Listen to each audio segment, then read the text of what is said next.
today we're heading way up north to the vast, icy landscapes of the Arctic.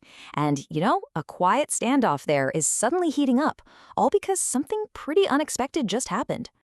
Yep, you heard that right. In one of the most remote and sparsely populated places on the entire planet, European troops now have boots on the ground. It's a really surprising move, and believe me, it has sent some serious ripples through the world of international diplomacy. And that right there is the billion-dollar question. I mean, this isn't exactly a typical military hotspot, so what is drawing all this sudden attention from Europe? And maybe more importantly, who is this move really aimed at? Well, that's exactly what we're going to break down. Okay, so first things first, let's get the facts straight on this whole deployment. Who exactly has shown up, and what is their official reason for being there? It's probably smaller than you might think, but its significance? Oh, it's huge. So when you actually look at the numbers, it's not exactly an invasion force. We're talking about small, really specialized units, just 15 soldiers from France's mountain infantry, and a 13-person reconnaissance team from Germany. Norway and Sweden are involved too, so no, this isn't an invasion, this is a statement.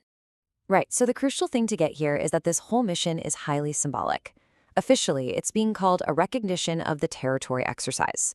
They're there to plant the EU flag, and, this is key, to show that European forces can be deployed to the Arctic fast, if the need ever arises. It's all about projecting presence and capability. So why this show of force, and why right now? Well, this deployment isn't happening in a vacuum.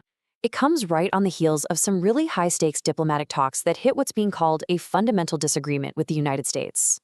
Top officials from both Denmark and Greenland flew to Washington, D.C. to meet with the U.S. Secretary of State and the Vice President. The whole goal was to find some common ground, a path forward. But they came out with pretty much nothing, revealing this really deep divide over America's true intentions for Greenland. And this quote from the Danish foreign minister, Lars Løkke Rasmussen, it just lays it all bare. After the meeting, he was incredibly blunt with reporters. He said they totally failed to change the American position. And his use of the word conquering, that's an incredibly strong word, and it shows you just how seriously Denmark is taking this. And then here's the other side of that coin. President Trump's justification is basically framed as a preemptive move. He sees it as a race against Russia and China, arguing that if the U.S. doesn't step in, someone else will.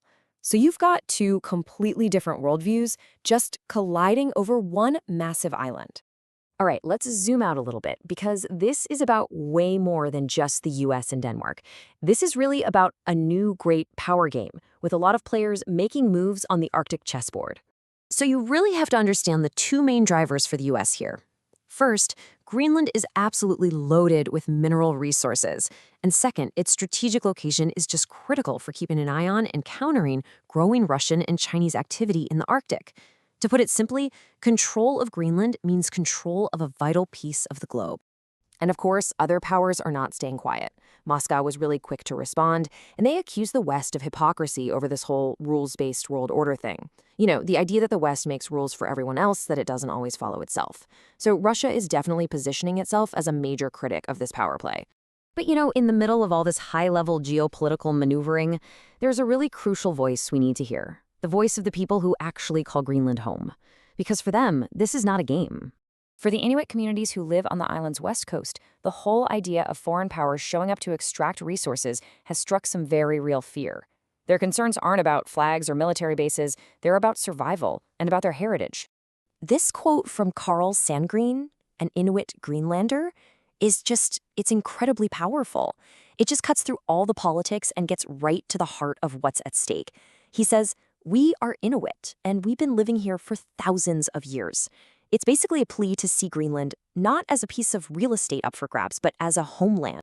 So, where does all of this leave us? Well, you've got a diplomatic stalemate, a symbolic military deployment, and a local population completely caught in the middle of it all. The future of Greenland, right now, feels more uncertain than ever.